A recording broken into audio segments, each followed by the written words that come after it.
하나님의 크신 은혜가 대림절 첫 번째 주일을 맞아 예배하는 여러분에게 충만하게 있으시기를 축복합니다. 소시적 국사 공부 좀 하셨습니까? 역사 공부, 국사 공부 이런 것 좀 좋아하시는 분들 한번 제가 퀴즈를 내드릴 테니 듣고 한번 맞춰보십시오.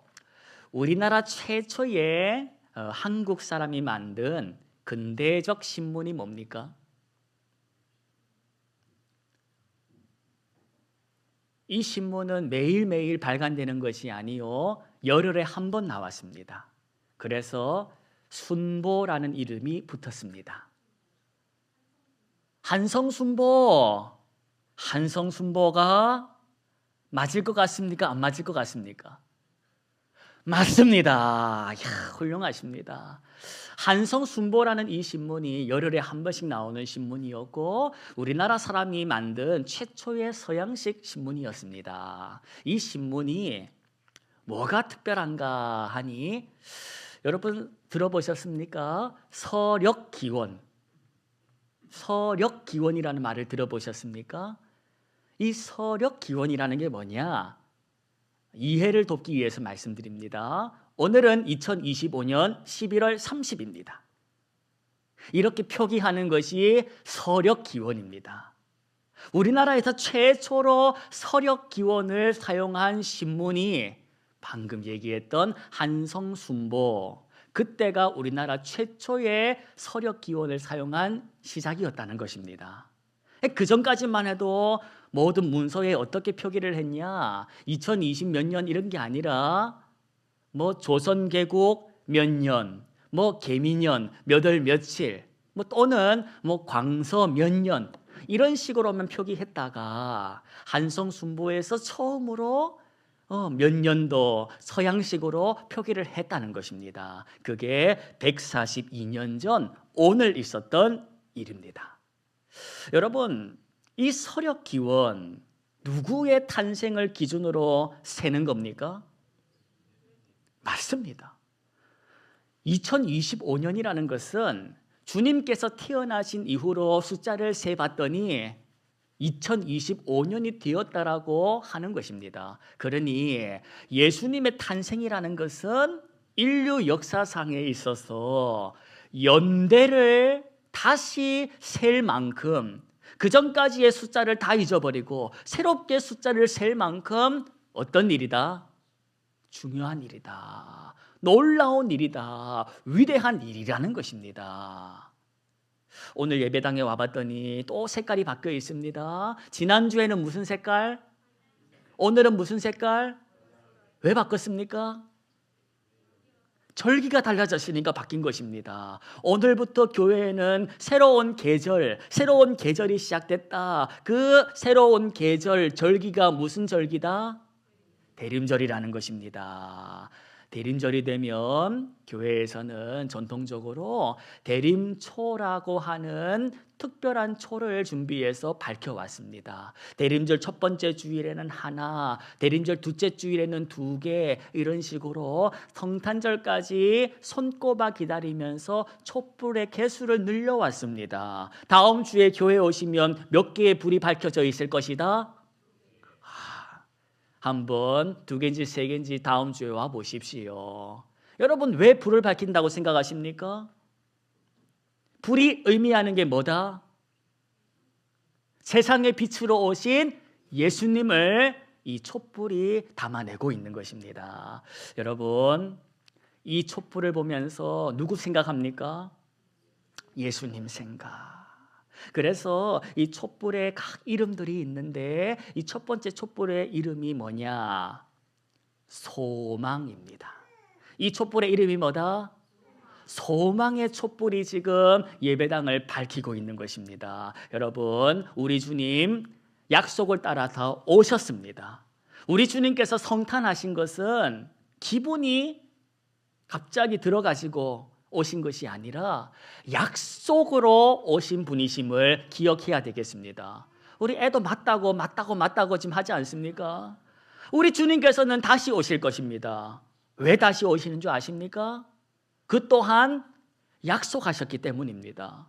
우리 주님은 약속을 따라 오셨고 또 약속을 따라 오실 것입니다. 그것을 믿고 기다리는 사람들이 누구다?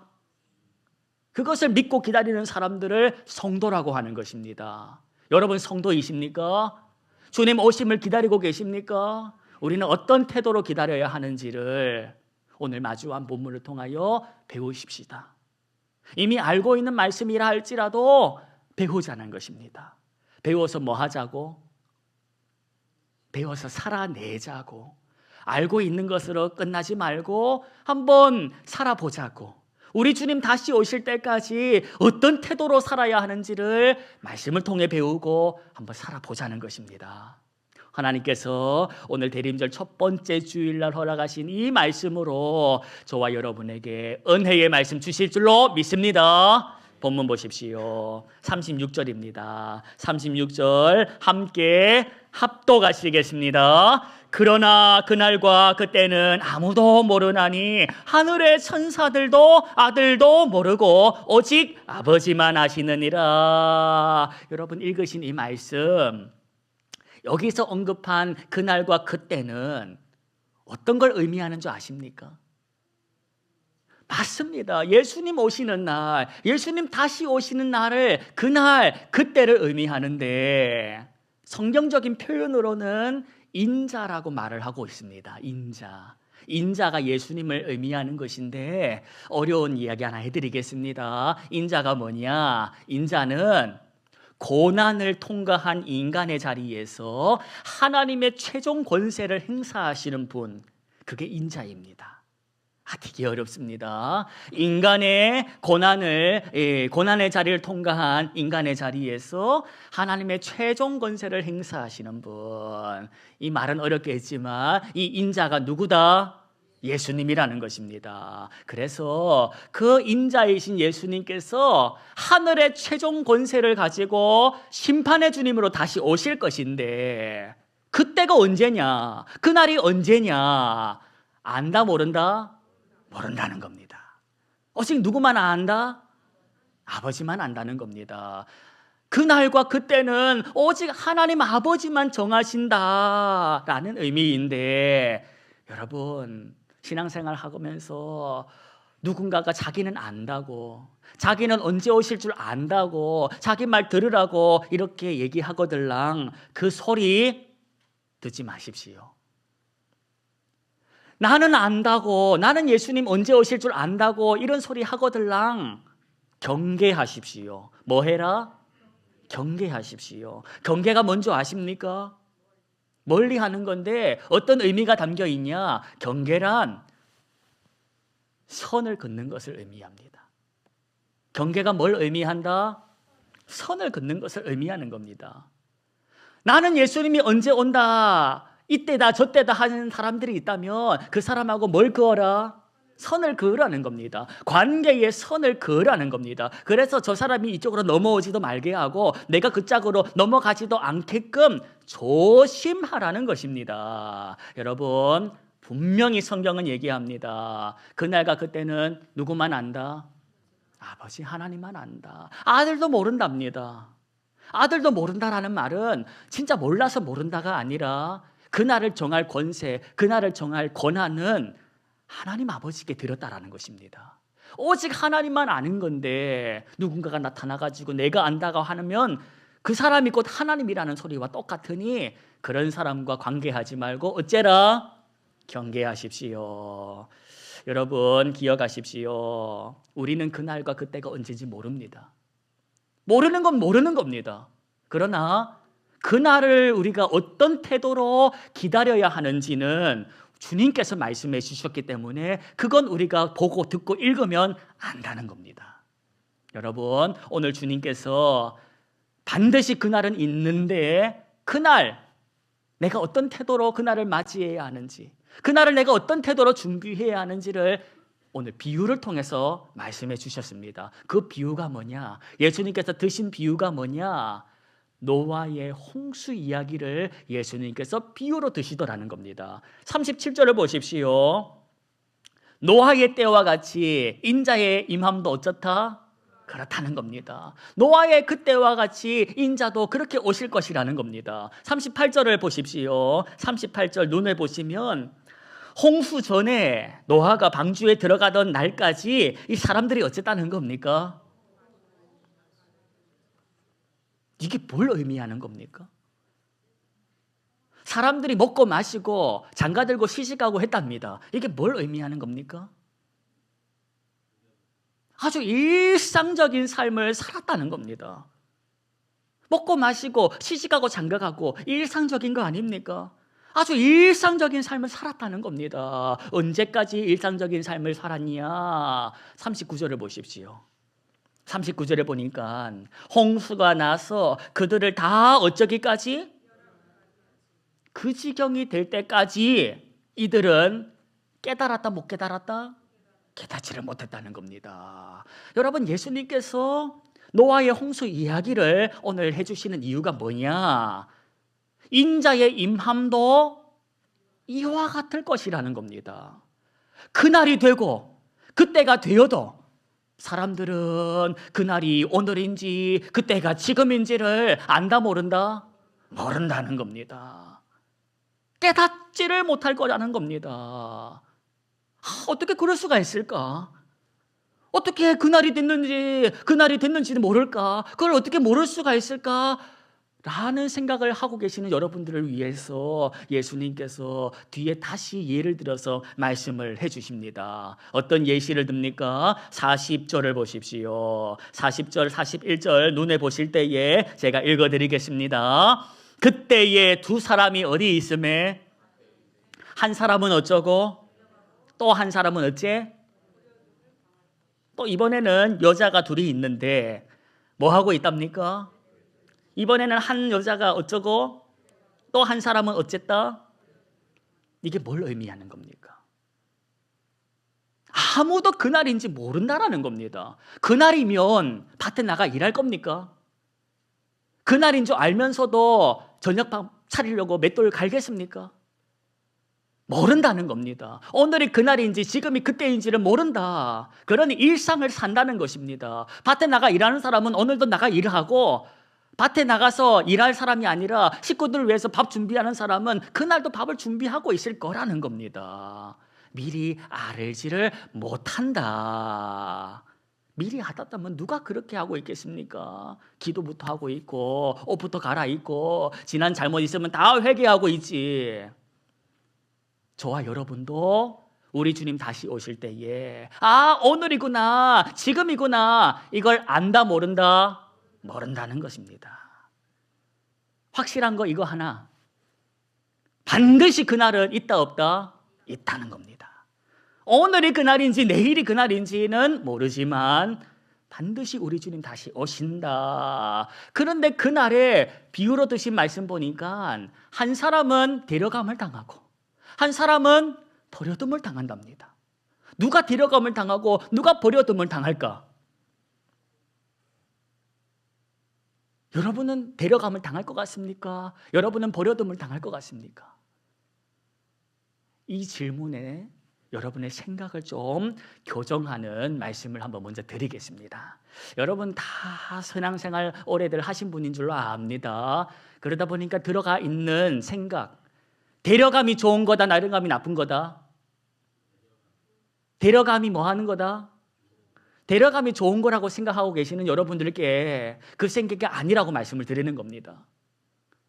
데려감이 구원이 아니요, 데려감이 오히려 뭐다? 심판이라는 겁니다. 동의가 안 될 여러분들에게 설명드리겠습니다. 왜 데려가는 게 구원이라고 생각하십니까? 그것보다도 뒤에 나오는 구절, 버려둠이라는 것이 마음에 들지 않아가지고 그렇게 생각하고 작정하신 분 아닙니까? 버려둠을 당한다니까 왠지 부정적인 느낌이 들다 보니까 그게 왠지 심판받는 것 같아, 이리 생각하는 분 아닙니까? 그런데 버려둠이 아니요, 버려둠이 사실은 우리말로 번역하면 남겨짐이라고 해야 한다면 그때부터 생각이 교정될 거 아닙니까? 여러분, 예수님께서 오늘 이 비유의 말씀을 하시면서 먼저 뭘 예로 들어주셨습니까? 무슨 사건? 노아의 홍수 사건, 노아의 홍수 사건을 예를 들어서 여러분에게 질문합니다. 여러분, 물이 와가지고 나를 데려가는 게 구원입니까? 물에 휩쓸려가지고 데려감을 당하는 게 구원입니까? 그건 심판 아닙니까? 홍수가 나가지고 그 물결이 나를 데려가면 할렐루야 할 겁니까? 방주에 남겨지는 게 구원 아닙니까? 맥락적으로 해석을 하자는 겁니다. 맥락은 무시한 채 그저 데려감이라는 단어에 드는 느낌, 버려둠이라는 그 단어의 느낌 때문에 데려가는 것이 복받는 거고 버려지는 것이 벌받는 거라는 공식을 깨라는 것입니다. 맥락적으로, 원어적으로 보면 데려감을 당하는 것이 심판이요, 버려둠, 곧 남겨짐을 당하는 것이 구원이라는 것입니다. 구약 성경을 읽어보십시오. 하나님께서 택한 백성들을 심판 중에 남기신다고 말씀하십니다. 구약의 예언서를 보십시오. 남겨진 자가 복을 받은 인생이지 심판받은 인생들이 복받은 인생이 아니라는 겁니다. 그 맥락 속에서 성경을 봐야지 그저 어디서 하나 듣고 이것만 보고 하면 내가 믿고 싶은 대로 믿고 나를 데려가 주십시오 하고 기도하고 말 거 아닙니까? 이 본문에서 말씀을 드립니다. 데려가는 것은 심판이요, 버려둠을 당하는 것, 남겨짐을 당하는 것이 구원이다. 하나님의 나라는 저기 하늘 꼭대기에 임함으로 우리가 거기 가가 사는 것이 아닙니다. 하나님의 나라는 말씀에 의지해서 말씀드리면 하늘에 둥둥 떠 있는 것이 아니라 새하늘과 새 땅이 이곳으로 임한다고 하셨습니다. 그게 성경입니다. 하나님이 우리에게 주신 말씀, 하나님의 나라는 새하늘과 새 땅이 되어서 이곳에 내려온다. 그러니 성도들이 죽기 전에 공중으로 끄집어 올림을 당해가지고 저 땅은 바이바이 하면서 저 하늘 높이로 사라진다라고 가르치는 그런 세대주의적인 추거 사상은 잘못된 것입니다. 우리가 살아가는 삶의 자리는 여기입니다. 하나님께서 허락하신 우리의 선교지는, 삶의 자리는 저 산꼭대기가 아니라는 걸 기억하십시오. 하나님이 나에게 주신 가정과 직장과 일터가 삶의 자리지, 그 다 버리고 흰옷 입고 산꼭대기에 지어놓은 기도원에 올라가라는 게 하나님의 뜻이 아닙니다. 하나님의 뜻은 저와 여러분을 두신 이 삶의 자리에서 나타나야 한다는 걸 기억하십시오. 그걸 가르치라고, 말씀을 가르치고 말씀대로 사는 삶을, 사랑하는 삶을 훈련하라고 하나님이 주신 곳이 있으니 거기가 교회라는 것입니다. 교회가 뭐냐? 사랑, 말씀을 통하여 배운 사랑, 진짜 사랑, 네가 하고 싶은 그 사랑 말고 예수님께서 보여주신 그 사랑, 그걸 배워서 실습하는 곳이다. 실전은 어디다? 실전이 교회가 아닙니다. 교회에서 실수해도 괜찮습니다. 밥하면서 싸우십시오. 봉사하면서 싸우십시오. 찬양도 하면서 싸우십시오. 여기서 싸우시고 밖에 나가서는 싸우지 마십시오. 세상은 실전의 자리입니다. 사랑하는 데 있어서 실수도 경험하고 그러면서 배우는 거 아닙니까? 교회는 실습하라고 허락하신 곳이고 여기서 실습 많이 하셔가지고 다양한 경험을 얻으셔가지고 세상 나가서는 뭐 하지 말아라? 실패하지 말아라는 것입니다. 그것이 하나님께서 우리에게 믿음의 공동체를 주신 뜻입니다. 여러분, 오늘 예수님께서 우리 주님 언제 오실지는 모르지만 우리가 아는 것은 어떤 태도로 그날을 기다려야 하는지를 일러주셨는데 그 태도가 42절이다. 42절 보십시오. 그러므로 어째랍니까? 깨어있으랍니다. 우리 주님 언제 오실지는 모르지만 내가 할 수 있는 것은 어떤 삶이다? 깨어있는 삶이다. 그럼 깨어있는 삶이 뭡니까? 잠 안 자고 버티는 삶입니까? 깨어있는 삶이란 로마서 12장 2절의 삶을 의미하는 것입니다. 너희는 이 세대를 뭐하지 말아라? 오직 마음을 새롭게 함으로 뭘 받아라? 변화를 받으라는 것입니다. 하나님의 선하시고 기뻐하시고 온전하신 뜻이 뭔지를 어째라? 분별하라는 것입니다. 분별하지 않고 좋은 게 좋은 것이니 다 받고 채우고 사는 삶이 아니라 이게 하나님이 기뻐하시는 것인지 미워하시는 건지를 분별함으로써 하나님이 미워하시는 것은 거부하고 하나님이 기뻐하시는 것을 행하면서 주님과 함께 동행하는 삶, 이게 깨어있는 삶이라는 걸 기억하시라는 겁니다. 노아의 시대의 사람들이 어쨌다는 겁니까? 노아 시대의 사람들은 먹고 마시고 장가가고 시집가고 일상적인 삶을 살았다는 것입니다. 그러면 드는 생각이 이거 아닙니까? 일상이 나쁜 겁니까? 일상은 나쁜 게 아닙니다. 근데 여러분, 하나님께서 물어오시는 겁니다. 너의 그 일상 속에서, 너의 그 평범한 하루 속에서 너의 하나님은 어디 계시냐? 지난 한 주간의 삶을 한번 돌아보십시오. 평범했던 나의 하루의 삶, 일주일의 나의 삶, 내 하나님은 내 삶의 자리에 어디 계셨습니까? 하나님 생각은 하고 사셨습니까? 너의 지난 일상의 자리에서 너는 하나님의 선하시고 하나님이 기뻐하시고 그 온전하신 뜻이 뭔지를 분별하며 살았냐? 지난 한 주간의 삶을 돌아보십시오. 평범했던 하루의 일상 속에서 하나님을 기억하고 사셨습니까? 그저 지난 한 주간에 아무 일도 없었으니까 하나님 감사합니다, 아무 일도 일어나지 않아서 감사합니다 라고 말하는 그 수준에서 머물지 말라는 겁니다. 너의 그 평범한 일상 속에서 하나님과 동행하는 삶을 시작하라는 것입니다. 그걸 혼자 하든지 셀 미팅을 통해서 같이 하든지 일상의 말씀을 더함으로 하나님 생각하는 삶을 훈련하라는 것입니다. 그 삶을 살아보라고 예수님께서 오셨습니다.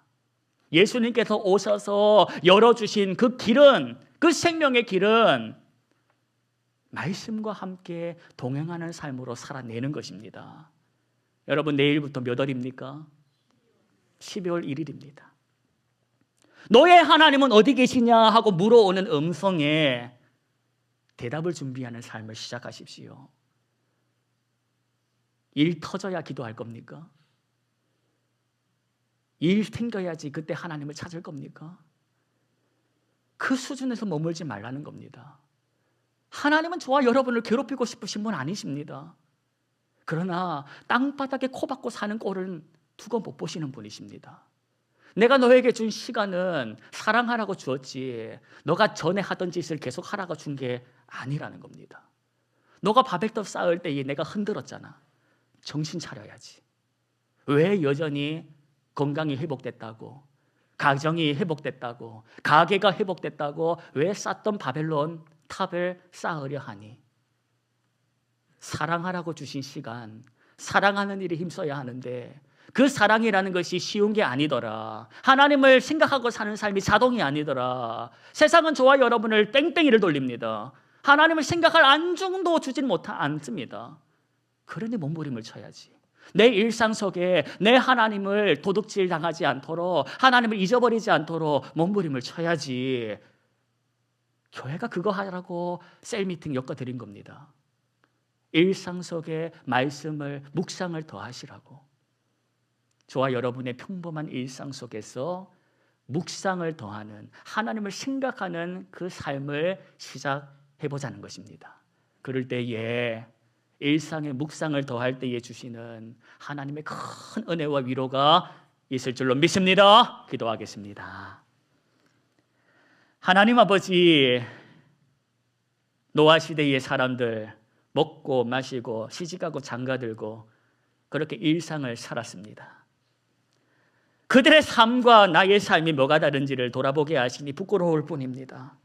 그저 일 터질 때만, 내 힘으로 안 될 때만 주여 하고 살았던 내 수준을 부끄럽게 하시니 하나님, 허락하신 일상의 소중함을 알게 하시고 그 일상의 소중함 속에 묵상을 더하는 삶, 주님을 생각하는 삶, 주와 함께 살아내는 삶을 시작하도록 도와주옵소서. 우리의 힘이 되신 주님, 말씀이 생각나는 은혜, 말씀을 찾아 읽으려 하는 의지, 하나님께서 허락하심으로 너의 하나님이 어디 있느냐 이 질문 속에 나의 하나님은 나와 함께 하신다. 믿음으로 고백하는 삶을 살게 하옵소서. 예수님의 이름으로 기도합니다. 아멘.